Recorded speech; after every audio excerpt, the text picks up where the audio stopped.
talked quite a lot to begin with about the environment and this kind of guilt of making a lot of stuff. And quite often it's kind of based in self-interest, so promotion of the self. And we make what we want to make rather than considering what impact it might have. So materials, talked about sustainable materials, using found old materials and so on. And there's so much stuff out there that can be secured and used, and maybe like there should be more kind of hubs of things that can be shared, like a library of goods like in storage, not just associated with the institution. And then we talked about painting, new pigments that are sustainable. We should question whether the most toxic chemicals need to be used. Ella had a friend that made sculptures, and she would make small ones and then photograph them to make them look big. And then if they were successful for exhibition or sale, then she would actually make them. But obviously that takes quite a lot of confidence in your ability to make those things.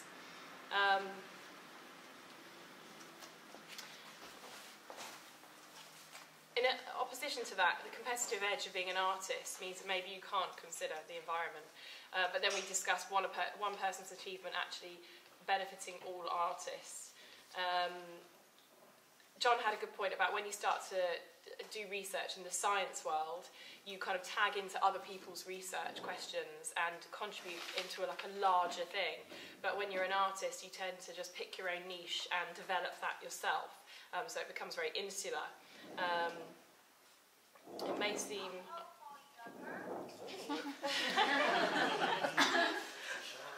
Then we talked about how if you say that you're a sustainable environmental artist, you quite often get kind of criticised more because people say, well, you're not doing this right, you're not doing that right.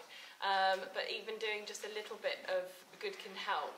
There's this idea of all or nothing, and you can become more criticised for being or trying to be eco-friendly. But then we've discussed with David that your ecological impact is actually minute. Whether you're, even if you're going to make a big sculpture and use the materials and stuff, the impact you're actually having on the environment is much smaller than an airline is having, or big companies are having. So you need to kind of weigh it out with your cultural impact, because your cultural impact could be huge. We talked about the values of the art world, what holds the concept together, and then we discussed Frieze Art Fair. Ella said a good point about not being able to enjoy the art at an art fair because everything's packed in, everything's overwhelming, it's excessive. And then kind of trying to get into the art fair is a bit like dreaming that you'll win the lottery. You can create attractive eye candy over and over, and just maybe you'll get into the art fair. So if you keep playing the lottery, maybe you'll win it, but the chances are quite small. But you have to kind of really tap into a particular market if you want to do that. So our discussion was far less actually about eco and kind of the traditional green issues, and more about some of the other kind of concepts which are related to what's the idea of a sustainable artist. So the first thing we talked about was a sort of idealism versus practicality. At the stage our group was at, this kind of cohort is at the moment, we had quite a personal and narrow definition of sustainability. It's about being able to incorporate art practice into your life without having to give up your home and your roof and not being able to eat. And we were talking about the idea that do you have to get to a certain point where you can incorporate art into your life and be able to feed yourself before you start thinking about your wider contribution to society, or should your wider contribution be something that you are embedding in your practice right from the word go? So we were talking about that. Then we kind of went on to think about what is success for an artist, and the career paths that artists have are much less defined than in some other industries. You don't get promotion to kind of senior artist or managerial artist. It's much more about what you do yourself. So we were again coming back to the idea of, do you need this kind of set of parameters, a set of personal ethics to guide you through a much more organic career path and a route in life that maybe some other people don't have that challenge. If you're working in an office, you don't really have to think about your personal values necessarily quite as much as we do. Is it enough to put your ideas out there and to move to create change. We thought it was an artist was probably somebody who was quite self-aware, relevant to their context. But is it enough to throw your pebble over into the ocean, or does that pebble then necessarily have to create ripples? Is it enough that you've made the effort to throw something out there and try to create a debate? Do you actually have to be able to then say that you've caused an international incident as a result? So I'll quickly just go over what was discussed, I mentioned craft as one of the things that I felt was most important. Being good at what you do and having a deep understanding of that can be in itself, I believe, its own currency and a way of giving your work sustainability, as it were, as well. In terms of being able to diffuse ideas, exchange with others, and sell work, physical pieces as well. At least that's the idea. Dave mentioned strong intent, balancing intent, personal intent, and social directive, which I thought was, quite important to point out. We need to be able to do that,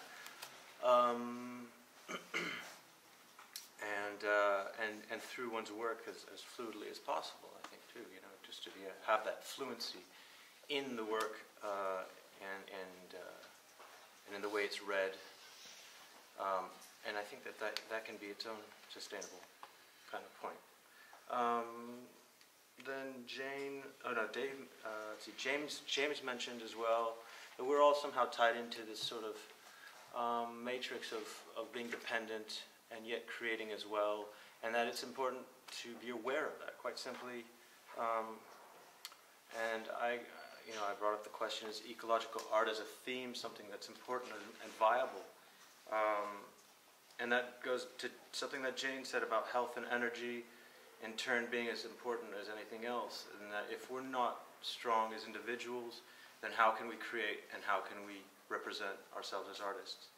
And that is perhaps, I think, one of the most important things of all, is actually just good health, and it's quite an important point, I think. Finally, Edwina helped encourage us with Toby to think about the idea of localization of practice. So what you were saying about having a obviously really embedded understanding what you're doing, which is obvious, that's what we're all trying to do, but also building communities and making your practice focused in order for you to understand the holes in it. Because if we talk about sustainability, it's so vast and open-ended, and it just becomes difficult. And if we focus in like that, then we can feel accountable on a much smaller, manageable human scale. I guess that was the last thing we wanted to say. We kind of really took a kind of more of a macro view of where the money comes from, I think, and how individually people can be artists and get funding or survive or develop kinds of arts which were more community-based, perhaps. So we had a division between the moral values, a dilemma of artistic funding. How do you fund a life in which which is sustainable and you can eat and, at some point at the end of your life have a pension? I'm nearer to it than a lot of people here, but at some point, you're not going to be working. Who's going to look after you, etc. So we looked at all the different areas where money might come from and what were the implications of accepting the status quo, or how you could possibly change what you were looking at. And that varied from the private commissions and the sales, money from public bodies, basically from taxpayers' money, which, can be regarded as kind of neutral, but depends what strings are attached.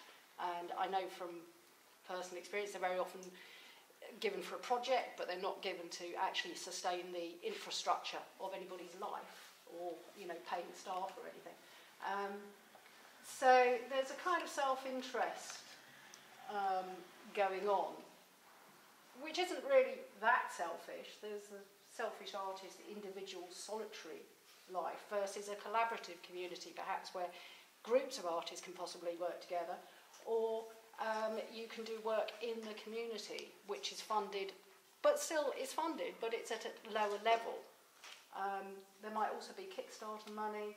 And then we looked at institutions. Jump in, guys, if you want to. I'm just kind of following what we did. I mean, we talked about London I mean, really, living in London. I talked about playing to the gallery and how artists have a sense of entitlement that they should live in places like Soho and Shoreditch and not be like gentrified as everybody else is, and that really pisses me off. So I talked about how sort of commodification and things like that, how artists feel like they shouldn't be part of that, but yet all of my friends experience it day to day where they have to move from, say, Shoreditch to Hoxton to Hackney and then further out, but yet artists have a sense of entitlement, and that's the thing that I kind of looked at. And then I kind of moved on to sort of Instagram generation and how people play to visual habit. Artists aren't that new, they just Instagram it, hashtag it, and then tell everyone that they're great. And that's the thing that really pisses me off, because it doesn't really play into a sort of artistic freedom, it plays into a series of rules. We also talked about the creative entrepreneur as well, which was a thing that was mentioned in The Guardian recently in reference to the death of the artist, and how that if everyone is now able to do everything for their own project or for their own business or for their own lifestyle as an artist, they should do everything for themselves, and therefore that means there's less and less help to do things where you're not so good at. I was talking about the idea of community artists and the way that artists can come together and use each other's talents and resources and what they have available as a skill, coming together and using them together instead of looking at monetary values and systems of paying for things, where we should just work with each other in order to create larger things and hope that there's money at the end of it. Seems to be one way of looking at it. One last point to end on would be the idea of the initiative, government initiative and actual ethics. So are you looking at sustainability and environment because you are ethically interested, or are you ticking a box? And that's... And how real is that?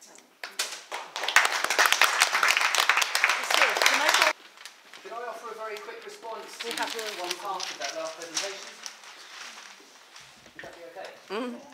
It was just a point about the ability of large sums of money like pension funds to change, and the resistance to change because they're rooted in investments which give a very high return. So you get your pension taken off your salary, if you've got a salary, and that gets invested into a pension fund on the understanding that it'll yield more than you put in, and hopefully it'll be more than inflation.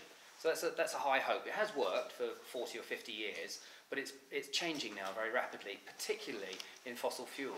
Because of the student movement to divest, what's happening now is the big pension funds are starting to shake a little bit. People are drifting away, not in large numbers. The money hasn't begun to drift yet, but the social license to operate is being withdrawn from the big fossil fuel funds, which means they're not so prestigious as they were.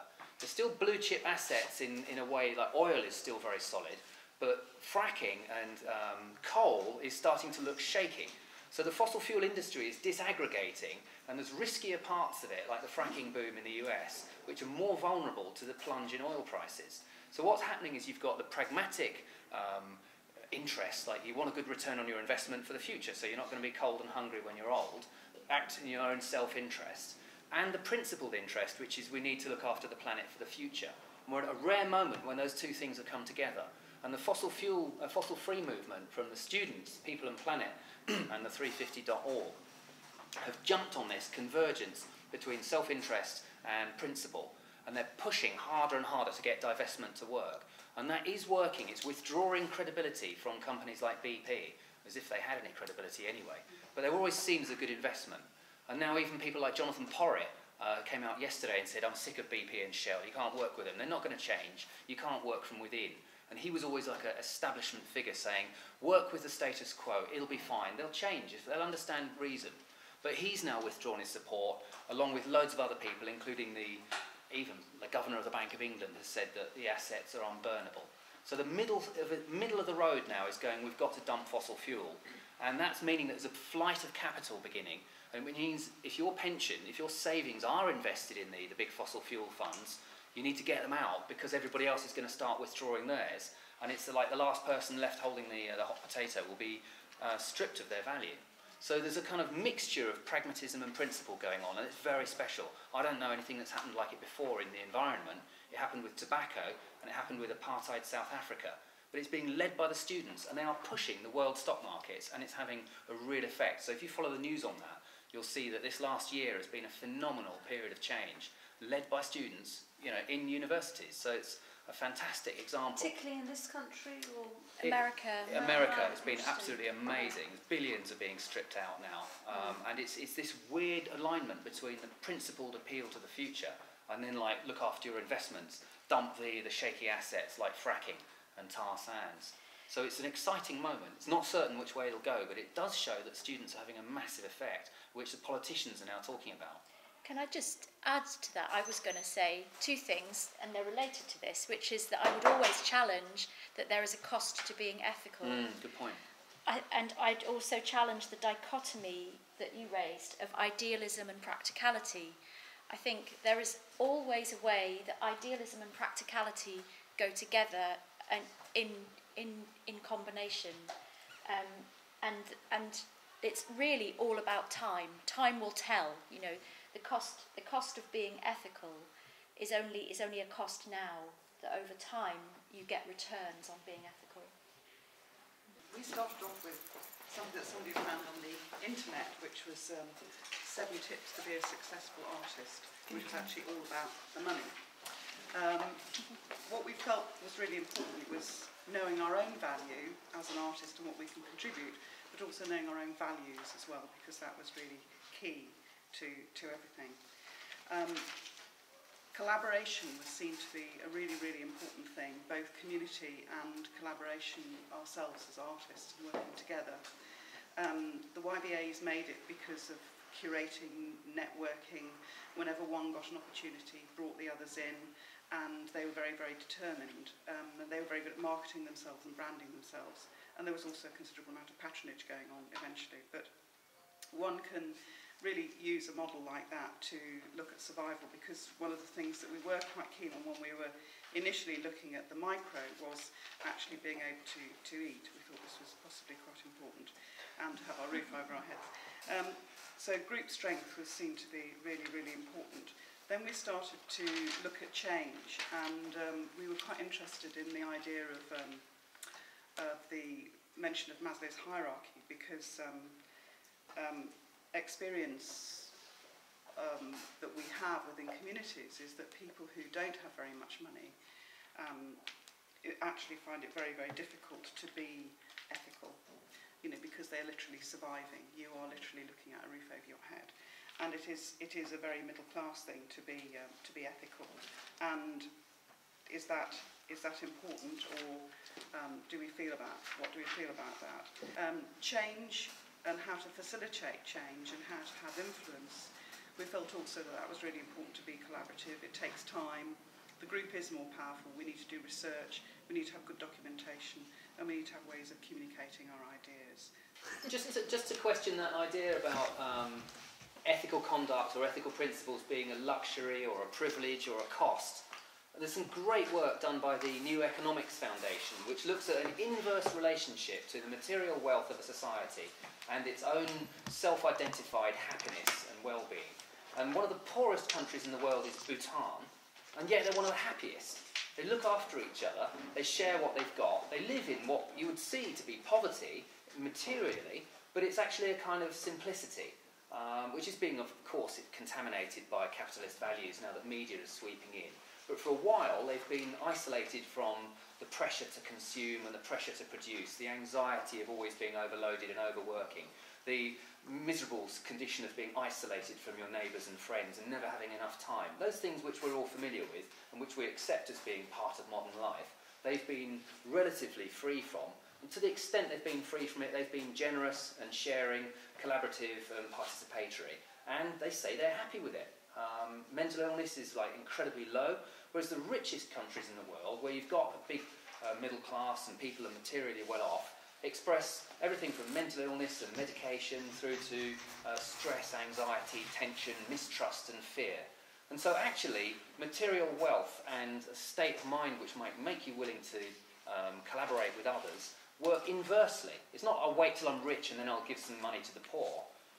It's actually, that's the trick. We've been conned if we believe that's the way it is, and that you can short-circuit and get straight to the sense of well-being absent the cash. And that's what they don't want you to get hold of. If you get that as an idea, you're not going to be a good consumer. You won't be in debt for the rest of your life, and you won't be constantly upgrading your iPhone. Because you're like, you know what, I don't need it. So that's why I think capitalism sucks, really. It keeps on telling us to follow that game, and that we can be generous later on. Can I just add to that? Seems to be a pattern. This idea that ethics is a middle class concern, you know, that poor people can't afford to be ethical. I think if you actually looked at indigenous people around the world, they wouldn't understand what you're talking about. The only way for them to be able to eat and to have wealth is to be ethical, to look to the long term, to look after their trees for the future, for example. For example, the Baka people of Cameroon, you know, there are examples all over the world where they can't afford not to be ethical. But it's also the case, isn't it, that you're then in that situation, and even if you have a bit more money, you're time poor. You know, you don't have that time, as well as disposable income, to stand back and see the broader infrastructures in the society you're living in, and to have that kind of critical distance to question them. You know, because it's and it is. I mean, you get. I mean, I think there's examples of other cultures or other times where I was talking, I think, to David briefly about as a 23-4-year-old being in the very last dying days of the Soviet Union, where there was no capitalist structure at all, you know. Still a lot of problem, I'd say, but the understanding of all the problems on corporate nature and capitalism doesn't exist. And it's interesting as a kind of young artist at that stage, the way you're able to see more clearly that a series of other structures and presumptions you're led to believe are not just given. They're not just absolutely inevitable and given. They are the choice of various choices made at all sorts of different hierarchical sort of levels within the culture you live in that create and regulate the culture in that way, you know. So it's kind of interesting, actually. I mean, the usefulness of looking at other cultures, other systems of belief, reveal those structural tendencies. And capitalism, currently in this country more than ever, given that it's so neoliberal in its particular form of capitalism, with the emphasis on individualism, you know, is more rampant than ever. So, you know, if you are poor, it is because you are inept and feckless, you know. We all believe that. It's, you know, there is an actual compulsion within the wider media to not examine the wider border structures in which we live, actually. Whatever that is, not just to do with oil, but on any level going, actually, you know, which I have to say, you know, of enough of a age to actually begin to really, you know, I remember when that was very different, actually. So I view that as a very recent thing, incredibly dangerous, yeah, actually. So it's, you know, there's that thing about time and money enabling you to actually research or be aware of other ways of thinking about how society might run itself. That's one of the functions also of artists, I've noticed in other places, is that ability to stand back. It's not just making desirable commodities and objects, but it's that ability to stand back and look at the culture that you live in and question its assumptions on a number of levels, actually. That was historically also one of the roles of artists. I mean, Artist Newsletter have long done research on what is the average income of an artist in this country, and it's extraordinarily low, isn't it? Isn't it like 10,000? Yes. Yeah. So actually, though you will notice, you know, artists surviving in galleries, and, you know, there's a certain amount of people who make a good living. I mean, those questions of poverty do apply very directly to artists. There's no avoiding of that for the majority of artists in this country. So questioning just poverty and, you know, the conception of that is really important, I think. John Roberts has written a brilliant essay in a book edited by Oliver Ressler called "It's the Political Economy, Stupid." What he's quoting Slavoj Žižek. What John Roberts does is he just points to a convergence between two strands of theory. One of them is art theory, and the other one is labour theory. And he says we're at a point where art theory and labour theory have conjoined. I won't recite the whole thing because it's quite detailed, but it's a kind of majestic sweep of history in these two lines. And he's saying that the artist now, under neoliberalism, is right at the pointed end. We're right in the breaking wave of the restructuring of the global economy, the creation of new forms of subjectivity in which we say our identity, our creativity, our personality is what we offer to the world as a form of added value. We're not manufacturing objects, we may produce commodities, but really what we're doing is inventing a new form of hyper-individualised subjectivity, We're like super expert people at being on our own, being special, getting ahead. Freelance, precariat. We are the precariat. Artists have been doing that for decades. And we love it everywhere. because we love the individualism. If we succeed, we succeed by virtue of our own individual brilliance. If we fail, it's because we're no good. And that is the message that capitalism wants everybody to get, above all, is that you're on your own, and if you sink or swim, it's because of who you are, not because of the system. You don't even look at the system, just think about yourself. And that's the way that the system inscribes itself into us. Prima facie is a contradiction. So it's a brilliant essay. I recommend you take a look at it. It's quite slow. I had to read it 2 or 3 times before I got it. The language is quite dense. But it bears rereading, and it stands up to investigation as like why we're in this situation whereby we blame ourselves for an intractable problem which we didn't cause. I was just going to say that this sense of feeling blamed is actually something that you can see across the conventional environmental movement, which the kind of sustainability consultants, that type of thing, where you're made to feel that you are the one that is responsible, you as an individual, you as a consumer, and that you have the power by changing your light bulbs to change the world, and so that binds you to it makes you feel bound into this horrible kind of complex feeling that you can't do anything really because you are too small. You feel complicit. You're accused of being complicit in this system.